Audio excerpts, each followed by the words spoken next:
Ingat kayo sa mga scammer na nag-i-email sa inyo. Kasi itong PBB, no, may gumawa na email na pasok na daw sa next round. Pero peke pala. Naglabas kasi ng statement itong PBB na fake news alert. Basahin natin guys ha. Maging masinap at mapanuri sa mga impormasyong nakikita at natatanggap online. Huwag agad maniwala at mag-share o magpasa ng anumang mensahe na hindi kumpirmado. Para sa legit na updates tungkol sa Pinoy Big Brother, sa official PBB accounts at verified channels lamang umasa.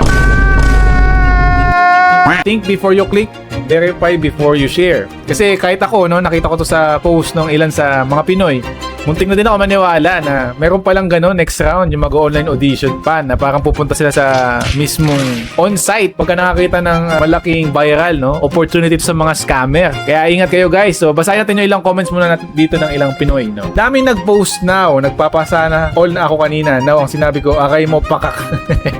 Isipin nyo nga naman, para siyang phishing scam, no? Baka bibigyan ng mga details mo, info mo. Baka gamitin sa'yo para malaki yung mga bank account mo o kaya mapunta ka sa mga links na ma-access nila yung Facebook account mo or TikTok account or social media accounts, no? Ang gamit ng way para mga scam sa online, no? Kaya nakitaan nila ito ng potential ng PBB. Talaga naman, no? Walang patawad nga ni. Naiingit na sana ako. I feel you, te. Kasi makahit ako eh. May mga influencer ako nakita nag-post. Ewan ko kung in-AI ba nila yun or napasahan lang din. Kasi yung email namin hindi naman nasendan eh. Gunggong! Barinig kita sa mukha! Patingin tuloy ako sa email ko. Mga nag-submit and yung iba, no? Feel na pasok na to sa next ha.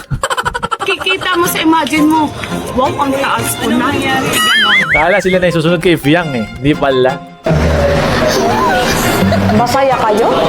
Pag-finish ka lang. Akala ko tunay na yun. May pag-asa pa ako. Bibitaw na ako eh. Gawa na ang dami nagpo-post ng ganyan. Kaya sabi ko, olats na. Back to zero lahat. So, may chance na ulit kayo makapasok sa PBB dahil lahat nung nag-post ng may email na na-receive daw, tapos nilagay sa kanilang page or sa accounts, no? Peke!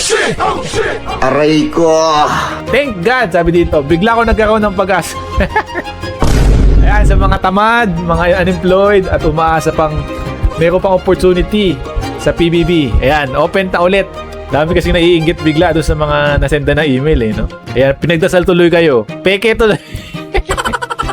Nag-congrats pa naman ako. Dahil pala minura ko. Okay. Sa mga excited dyan, no? Siyempre, hindi maiwasan yung mga scammer excited din. Paki-double check lahat ng mga nare-receive nyong messages.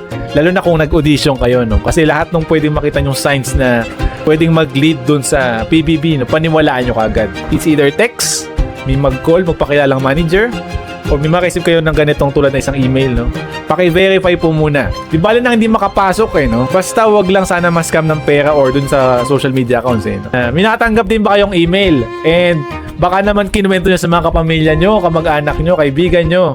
Paano nyo ngayon ikikwento ngayon na peke yun? O paano nyo ngayon iharap yung mukha? Eh, baka yung iba sa inyo nanlibre na. Kawawa naman yung mga nag-early celebration na eh. Tapos ganito yung lalabas, peke pala. Comment kayo sa baba kung isa kayo sa mga nasenda ng email. At anong ginawa nyo nung nakisip nyo yun? Tingin sa baba.